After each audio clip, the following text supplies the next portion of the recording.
Broncos country, what is going on? Hopefully, you guys are having a wonderful evening. I know it's been a tough week. I know it's tough, man. We got the Chiefs that are their dynasty. It sucks. It sucks. Is there some way that Sean Payton can get this team in contention to someday knock off the Chiefs? Man, we're just gonna have to see. But just finished up a video on my Buffs channel, and I thought today really wanted to have some fun with this. I've been doing some mock drafts kind of every week or so. I won't always do videos on them, but I thought today we could walk through the possibility of what I think is going to be the likely thing happening right now. If you had a gun to my head saying, David, you got to call what Sean Payton's going to do in the draft, I'm saying, hey, he's staying put at 12 and he's drafting JJ McCarthy.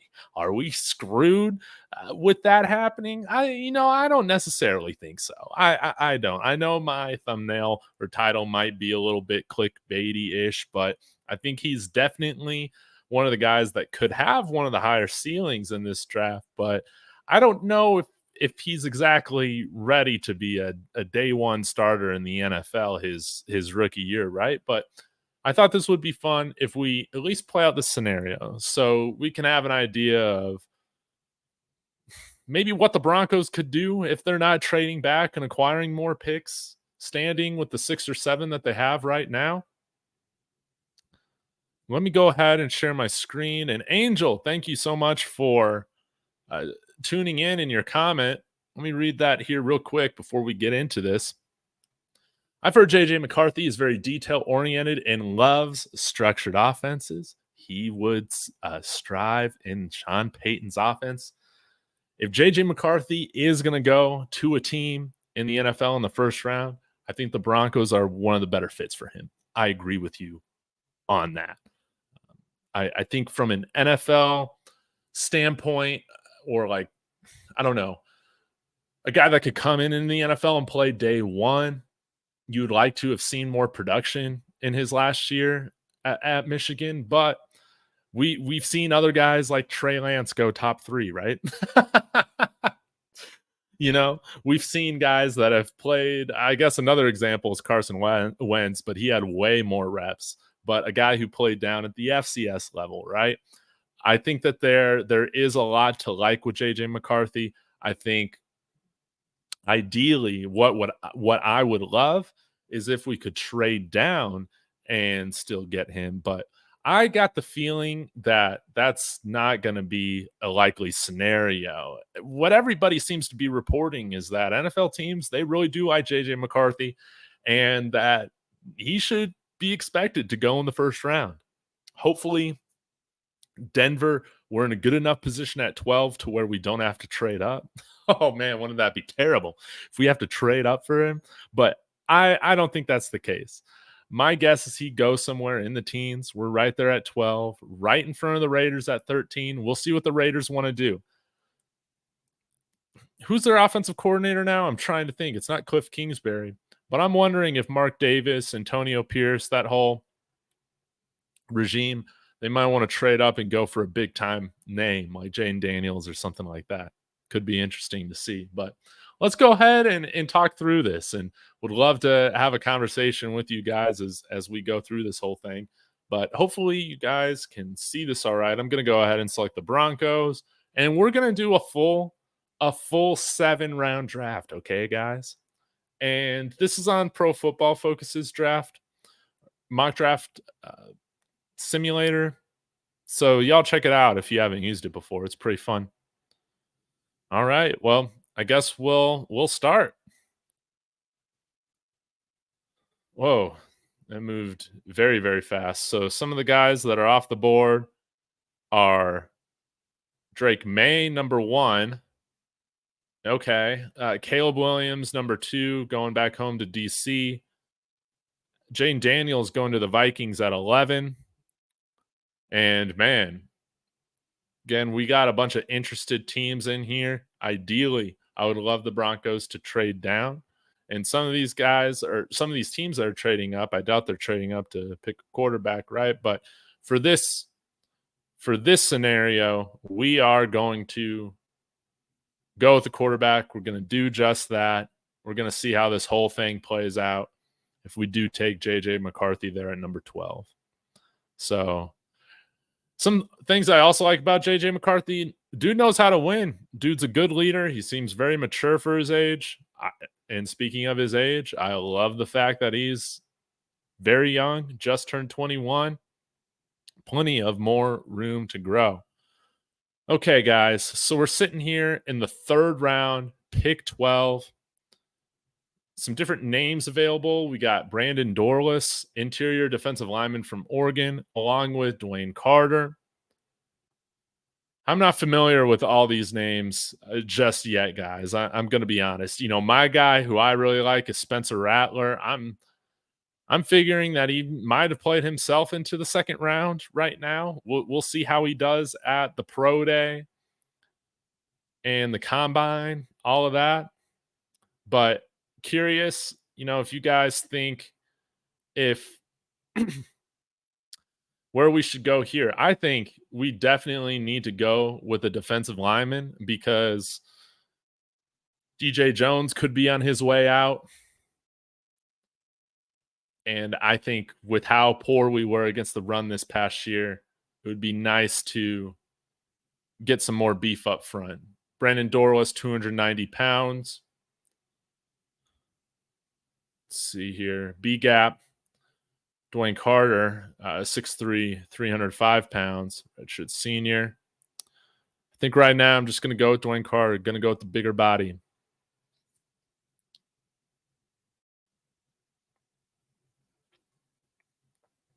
Now, round 4, we should have a couple picks. Yeah, here in round 4.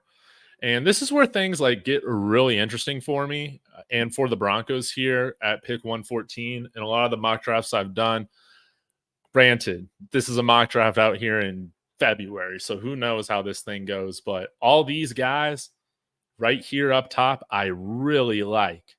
And I guess it all depends on, how the Broncos really do feel about letting Lloyd Cushenberry walk and having Forsythe step in there as the starting center. 6th or 7th round draft pick last year from Oregon. But Cedric Van Pran is another guy that I feel like we should have our eyes on. Anytime you got an opportunity to take a Georgia Bulldogs lineman, that's probably a good idea.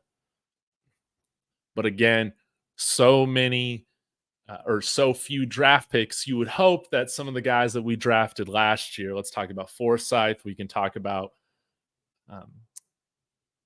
Riley, the white corner. Why am I forgetting his name? Y'all know who I'm talking about.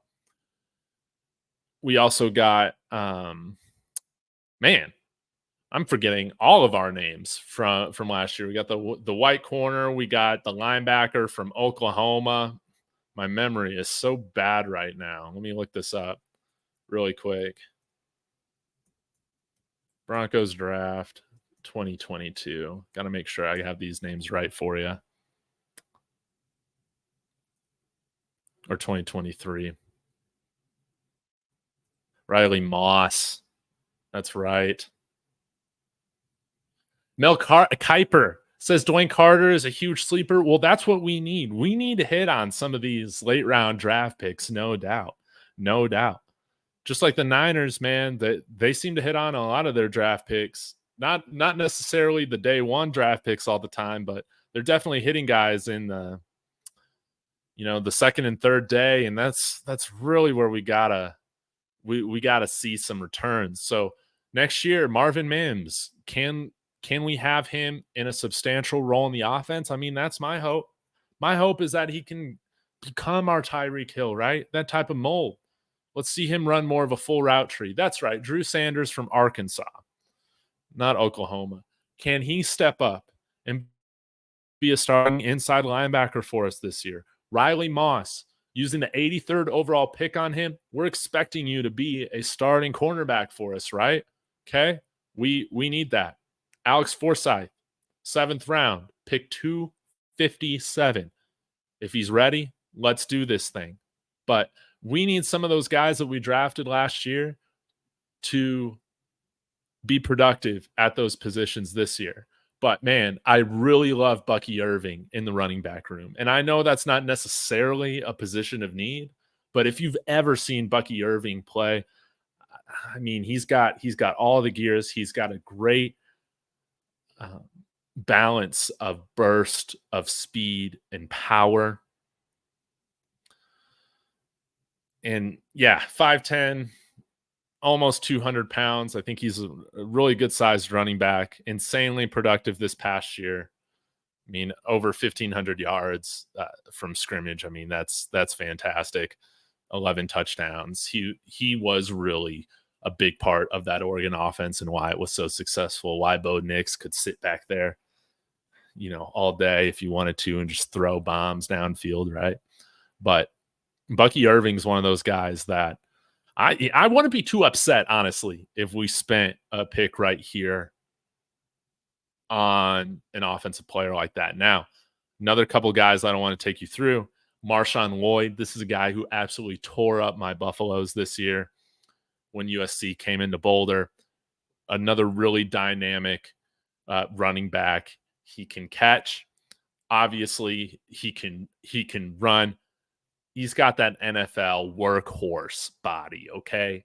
210, 5'9". He's another guy that I would love the Broncos to take here. And then lastly, another interior guy, Michael Hall. He's another guy that I've picked quite a bunch of times in the mock drafts that I've done, and he could kind of play more outside on that 3-4 defensive end position. Michael Hall Jr., I think he could play really well. And then, I guess I'll touch on the corners too. You can never have too many corners, right? Jaquan McMillan had a good season for us. Again, we're still waiting to see returns on Riley Moss, right? But Kyrie Jackson, you can't teach length, right? 6'3", lengthy guy. Again, played fantastic coverage on my Buffalo's wide receivers in that blowout earlier this year in the college football season. He's a corner that I really like. And Josh Newton, he's another guy that has some decent size for cornerback, but I don't know. Like, what do y'all think? What do y'all think? I think I'm gonna go. Whoa! Don't want to knock my mic. I think I'm gonna go with Kyrie Jackson right here. I hope that's all right. So, gonna pick him, and then Angel. Gonna get to your question here really quick. What's my take on Spencer Rattler? I like Spencer Rattler. I like him because you can tell he's really matured from his time, obviously, on the QB1 like high school quarterback show that aired like before COVID or during COVID, something like that. Obviously was, kind of a jerk, kind of cocky coming into Oklahoma. But I think that whole experience with him ended up in the long run really benefiting him. He matured. He was voted, team captain of South Carolina both years that he was there. And the way that he talks about the game, playing in that more pro style offense under Coach Beamer, I think really does benefit him. And a lot of people want to talk about Shedeur having a terrible offensive line this past year at Colorado. Spencer Rattler had what might have been the worst line in the SEC at South Carolina outside of like Vanderbilt.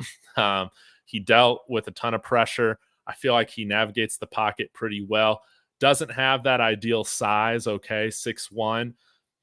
But my whole thing is like, hey, if you want to trade up a bunch of assets for a 6'1" quarterback and Caleb Williams, I don't really feel like there's much difference in the arm talent between Caleb Williams and Spencer Rattler. That's just me.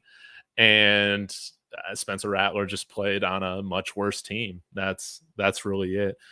You would have wished that he would have had more consistency, but I like that he can scramble, that he can throw from all these different arm angles. That, I mean, we see Patrick Mahomes do that against us twice a year, every year now. I like his moxie, his competitiveness, how he's a guy that will get in your face and tell you to do something better or to do it right. He'll call you out on a mistake. And with a lot of the quarterbacks that we've had here in Denver over the last handful of years, we haven't had leaders like that. And so, he's somebody that I understand why he's not being talked about as a first-round talent. But for me, if you're going to trade back, if you're going to go after a day two guy or if you're going to pick somebody in the second round that isn't those top 3 quarterbacks or JJ McCarthy, I really like Spencer Rattler. And I'll be honest, for the value, I like him better than JJ McCarthy. He's my quarterback 4 just cuz he's played so many more snaps. But I understand the ceiling is probably higher with somebody as young as JJ McCarthy, again, national champion. There are a lot of different quarterbacks in this draft that I feel like I could see myself getting behind and being excited for with Denver, but uh, we'll see what they do. We'll see what they do. My hope is that if they do draft a guy in the second or third round, right, you're only drafting a guy if you believe in him, right? And so maybe we have a bridge quarterback start the first half of the year, then give this guy the second half of the year. If it goes bust, then you're probably bad enough to where you can pick one of the top quarterbacks in 2025. But if he hits, then you feel really, really good. Again, Jalen Hurts, guy who did he win MVP last year? I'm trying to remember, but was in contention for MVP, second round pick. Let's not forget that. Let's not forget Drew Brees, second round pick. Okay. It doesn't happen nearly as often as first rounders, that's for sure. But hey, we've seen it happen before where these guys have hit on day 2. Thanks for that question, though, Angel. Okay. Let's go back here. We're at round 4, pick 21, pick 122. And again, more interesting guys to take. Christian Jones seems to have really helped his stock at the Senior Bowl. I doubt he's available in round 4. Another guy that I have a lot of interest in is Muhammad Kamara from Colorado State. Had a really good year, 14 sacks. We need some edge rushers like that, okay? But also, I want to make sure JJ McCarthy's taken care of, okay? And I'm trying to think, where are we at with our guard situation right now, contract wise? I think we have them locked up for another couple years at least. But it would be nice to take a developmental tackle here, right? If we ever want to trade Garrett Bowles, or if we want to move off Mike McGlinchey, who I don't think was that bad, but yeah. Or we go with the edge rusher here, or Gabe Murphy. He's another guy that had a really good year at UCLA. Man, I really like Gabriel Murphy as well. And then we also need wide receiver talent. You know, if we're going to trade Jerry Jeudy, we're going to need to bring in some more wide receivers. Let's see who else is available here.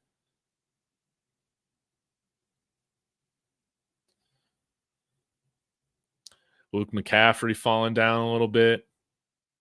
I think you can get some good value here with where we're at. But hey, do you just want to go the full Michigan connection? Cornelius Johnson, 6'3", 208. Absolutely love it.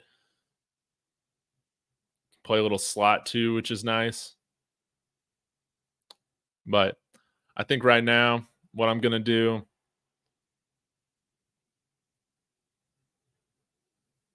so I'm going to go with edge rusher right here. Going to go with Muhammad Kamara. Little homer pick right there. But if we go with an edge position from any school, I'll be very happy.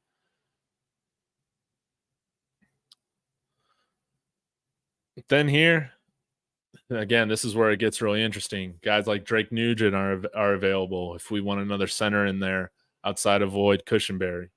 Now, is he supposed to go this far? I don't think so, right? I thought I saw him as like a first or second round pick at some different points. Michael Barrett, nice linebacker from Michigan.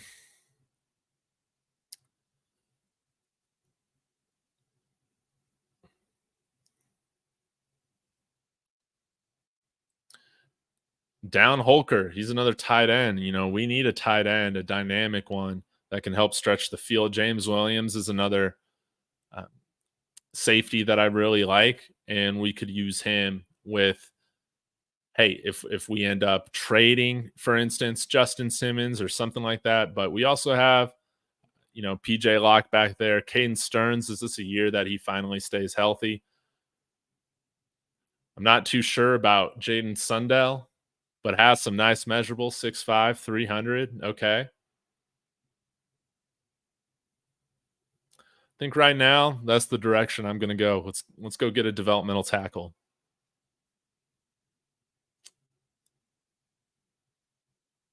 I really wonder what they'll grade me on this. But man, not enough picks for this kind of draft. Oh no, Jalen Ford got picked. No, I really like him coming out of Texas. And at this point, y'all, it's slim pickings, right? You might as well just go with best player available. Jared Wiley is a tight end that I like. Maybe we go with him. 47 receptions this year. That's really good for a tight end. Why the heck not? And yeah, at this point, hey, he had trouble at Michigan, but I still feel like he's a decent tackle, developmental tackle. Again, you want to have some layers to this whole thing, right? So Roger Rosengarten, Denver guy, Colorado guy. Let's go ahead and just draft another tackle, with this pick. So didn't have too many picks. We weren't able to address all of our positions of need. Most notably, guys, wide receiver. And that's really Pro Football Focus needs to adjust this, man. I find this stuff so hilarious. Giving him an F. Nah, man. Come on, Pro Football Focus. You got to get with it.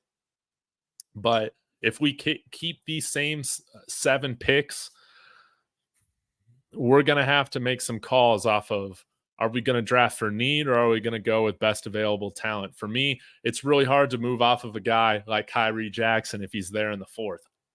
I don't even think he'll be there in the 4th. I think he'll probably work his way up to being a day 2 cornerback with the size that he has. You can't teach 6'3", but if we're able to get a quarterback, obviously biggest position of need, that has some serious upside, that fits what Sean Payton wants to do, that's his guy, whatever. Who cares what happens after that? We got a quarterback to build around. That's exciting stuff. But hey, if we can get one of these sleepers like Dwayne Carter, Angel, like you were saying, Mel Kiper was pointing out as a guy that can really make an impact at the next level, be a good value wherever he's picked at, along with having some late round hits. If we're able to get some production out of Muhammad Kamara or a Jared Wiley, or one of these 2 tackles develops into a starter for us here in year 2 or 3, that's fantastic stuff. But yeah, weren't able to get that game-changing wide receiver. If we were able to trade down and acquire another 2nd round pick or another third, or heck, multiple day 2 picks, that would be super nice. We could go after and get a guy like AD Mitchell, okay, or that guy that, man, why am I forgetting his name? He transferred from Michigan State to Florida State this year and just absolutely killed it. Keon Coleman, right? Or Xavier Worthy. There's a lot of really good wide receivers that I would love to see. And then the other thing that we didn't factor in here is if, we do trade Jerry Jeudy for a 4th round pick, or Cortland Sutton for a pick like that as well, that will give us obviously more opportunity to then draft more wide receivers. So, but I think with bringing in a guy like JJ McCarthy, I would like for us to keep one veteran wide receiver here with him. If that is Cortland Sutton, that's fantastic. I think that I would prefer that, just because I feel like he's more dependable. He's been a captain for us, all of that. I'm just, Broncos fans, you know the Jerry Jeudy story. So I'll get to some more of your comments right now. If you guys have any. Looks like we don't, but let me go ahead and save this.